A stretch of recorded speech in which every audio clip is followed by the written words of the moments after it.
ဒီနေ့က Sunday လေးဖြစ်တယ်ဆိုတော့ညဒီစိန်ညော City Mall မှာလောက်နေ Flea Market လေးကိုတွားတယ်ပေါ့နော်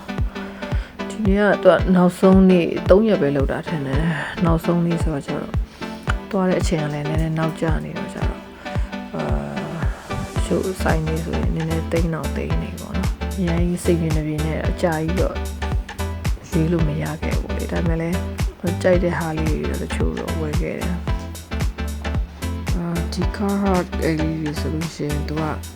မထက်မဝင်တော့ဘူးเนาะဒါလေးကအရင်ကအိတ်ကလေးဆိုတော့ဒါပေမဲ့3သိန်းကျော်ဆိုတော့နည်းနည်းလေးအနာပါနေတော့အဲ့ဒါလေးကတော့မဝယ်ဖြစ်လိုက်ပါဘူးအဲ့နဲ့ဒီ hoodie တစ်ထည်ဝယ်လိုက်တယ်အရောင်လေးကြိုက်လို့ဆိုပြီးတော့နောက်ပြီးတော့ဒီ spring outfit လေးကဒါအရင်လှရပါတော့ဒါပေမဲ့ဈေးက2သိန်းကျော်ဆိုတော့အများလဲစောင်းပြင်မှာမဟုတ်တော့ကြတော့မဝယ်ခဲ့လိုက်တော့ပါ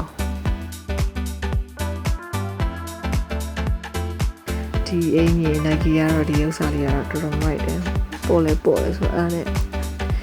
လေးနဲ့ဘာဝစ်ကြည့်ပြီးတော့ခီးရလည်းအမြဲသွားနေရဆိုတော့တစ်ထည်လောက်တော့ဝယ်တင်နေဆိုပြီးတော့ဈေးရလည်းမဆိုးဘူး8000ကျော်ဆိုအဲ့လေးတစ်ထည်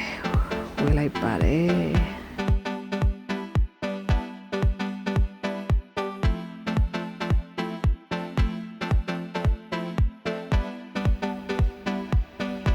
ဒီအင်ကြီးဆိုလို့ရှိရင်လည်းမိုက်တယ်ဒါပေမဲ့တအားလေးရောမိုက်တယ်လေးတော့ကိုယ်နဲ့မကိုက်ဘူးတအားလေး